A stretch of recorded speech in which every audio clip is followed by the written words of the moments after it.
Ինչպես հայտնի է, օրերս ապրիլի 25-ից 30-ը Ռուսաստանի Դաշնության Սոչի քաղաքի Սիրուս դաշնային տարածքում տեղի ունեցավ ադապտիվ հոկեյի միջազգային փառատոնը։ Փառատոնին առաջին անգամ մասնակցում էր Հայաստանի Հանրապետության պարահոկեյի ֆեդերացիայի թիմը։ Մեր թիմն այս մրցույթում զբաղեցրեց 9-րդ պատվավոր տեղը։ Հարցազրույց ունեցանք Հայաստանի պարահոկեյի ֆեդերացիայի թիմի մարզիկ, Արցախյան պատերազմների մասնակից Հակոբ Ալթունյանի հետ, ով Սոչիում միջազգային սահադաշտ իջեցրեց ու հպարտորեն ծածանեց Արցախի Հանրապետության դրոշը։ Հարգելի հայրենակիցներ, իմ զրուցակիցն է պարահոկեյի Հայաստանյան ֆեդերացիայի մարզիկ Արցախից, ծննդով Արցախից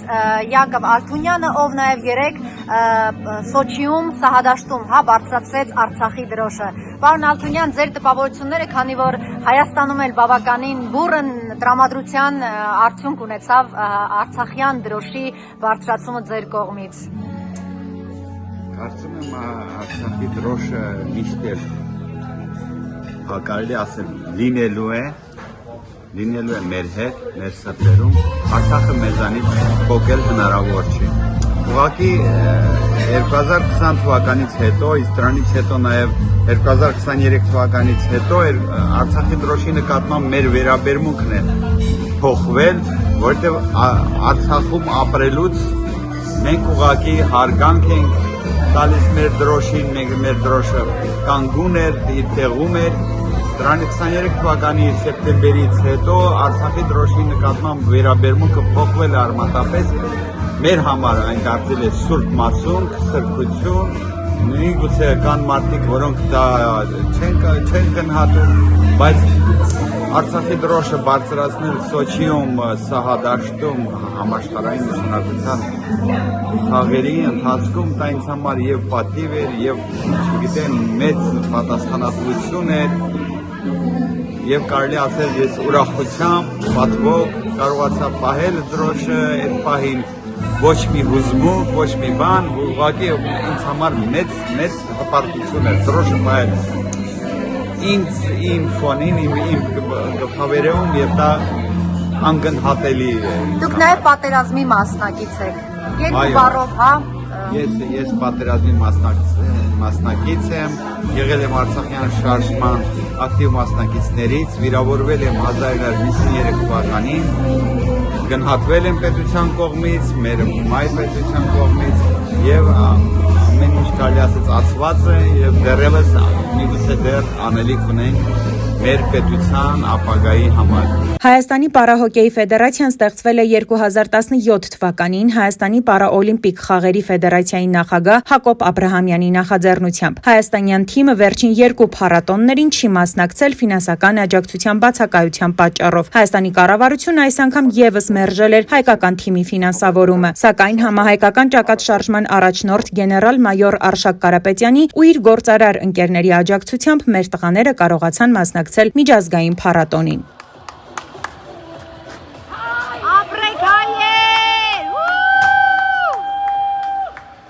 Զրուցեցինք նաև համահայկական ճակատշարժման անդամ Նայերա Գևորգյանի հետ։ Տիկին Գևորգյան, ապրիլի 25-ից 30-ը դուք գտնվում եք Սոչիի Սիրիուս դաշնային տարածքում, ժամանել եք այստեղ մասնակցելու, ինչպես նաև Հայաստանի պարահոկեյի ֆեդերացիայի մարզիկներն են ձեզ հետ միասին ժամանել մասնակցելու ադապտիվ հոկեյի միջազգային փառատոնի։ Նաև նշենք, որ մեր հայկական թիմը առաջին անգամ է մասնակցում այս փառատոնին, ինչպես նաև մենք տեղյակ ենք, որ բավականին դժվարություններ է թիմը հաղթահարել հասնելու համար եւ մասնակցելու այս մրցաշարին։ Կխնդրեի ձեր մեկնաբանությունը, քանի որ դուք հանդիսանում եք մեր հայկական ֆեդերացիայի, մեր թիմի աջակցողներից, նաև աջակցող թիմի անդամ որպես։ Այո, շատ ճիշտ նշեցիք, թիմը շատ դժվարություններով է հասել։ Ֆեդերացիան, պարահոկեյի ֆեդերացիան դիմել էր սպորտի վարչությանը, որտեղ մերժում էին ստացել, որից հետո դիմել էին քաղաքապետին, նույնպես մերժում էին ստացել եւ բարձրաստիճան ատյաններին էին դիմել, նույնպես մերժվել էին, որպեսզի իրենք ֆինանսավորվեն եւ հասնեն Սոչի քաղաք, որից հետո ֆեդերացիան դիմում է համահայկական ճակատշարժման առաջնորդ գեներալ-մայոր Արշակ Կարապետյանի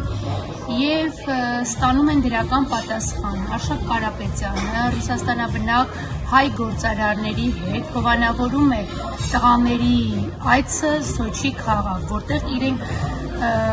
կարողացան մասնակցեն 25-ից 30 կայանալիք միջազգային փառատոնին։ Տիկին Գևորգյան, խնդրում եմ ընթացքի մասին, մրցաշարի ընթացքի մասին նաև մի փոքր պատմեք, ինչպես են տղաները իրենց ներկայացնում, ինչպես են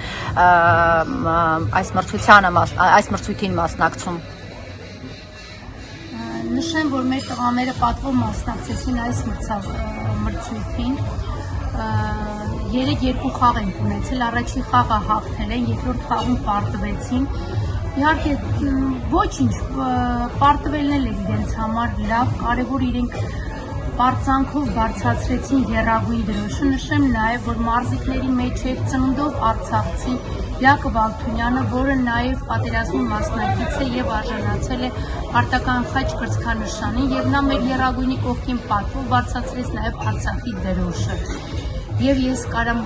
ասեմ, որ դա ավելի հաղթանակած էր, որ երկու դրոշները ծածանվեցին Ռուսաստանում եւ մեր տղաները դրանով ավելի հպարտացան։ Իսկ պարտվելը նաև կապված է նրա հետ, որ Հայաստանում նույնպես ֆինանսավորում չունեն, չեն կարողանում նորմալ մարզվել։ Պարզ է, փաստացի տղաների շարքում նաև մեր ֆեդերացիայի մարզիկներից նաև շատերը զինհաշմանդամ են։ Այո,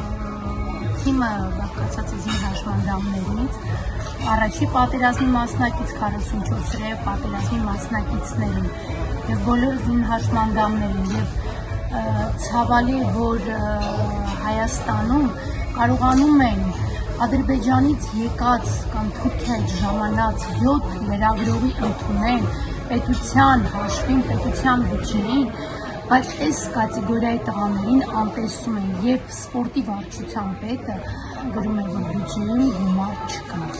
Նույնպես կրթության նախարարը ասում է դպրոցների համար գնում ենք հեծանիվներ, ինչ որ գումարներ այնտեղ դուրս գնում, բայց չէ որ կարելի է գումարներով այս տղաներին հովանավորեն, քանի որ իրենք երկիր են ներկայացնել, իրենց եռագույնն են ներկայացնելու դրսում եւ կրկին ասում շնորհակալություն ենք հայտնում մեր առաջնորդ գեներալ-մայոր Աշոտ Կարապետյանին, նաեւ իր Ռուսաստանաբնակ հայ գործարար ընկերներին։ Այսօր արդեն փառատոնի փակման օրն է եւ այդ փակման հանդիսավոր արարողության փոխարեն որոշել են, որ թիմերը յուրովի պետք է այս փակման արարողությունը ամեն մեկը իր թիմի իր աջակիցների հետ նշի եւ դուք ինչ կասեք, այս պահին դուք եւս նաեւ ձեր թիմի հետ, հա, Հայկական ֆեդերացիայի հետ նշում եք փառատոնի փակման արարողությունը։ Այո, քանի որ որոշել են, որ թիմերը յուրաքանչյուրը յուրովի պետք է նշի փակման արարողությունը, մենք փորձեցինք փոքր ընթրիք կազմակերպել եւ հրավիրել տղաներին, քանի որ սեղանի շուրջ ավելի մտերիմ խոսակցություն, մտերիմ կշփվենք տղաների հետ, կմաղթենք մեր շնորհավորանքները եւ հույսով ենք, որ այս ամենը շարունակական կլինի։ Այդ հույսով վաղը կմեկնենք Երևան։ Այսօր առավոտյան Հայաստանի պարահոկեյի ֆեդերացիայի թիմը ու նրան աջակցող համահայկական ճակատշարժման անդամները, ովքեր այս օրերին դարձել էին հայկական թիմի ջերմ երկրպագուները, վերադարձան Հայաստան իրենց հետ բերելով պարգևատրումներ, կոչումներ, մեդալներ եւ իհարկե հաղթանակներով լեցուն հիշողություններ։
Նա թարի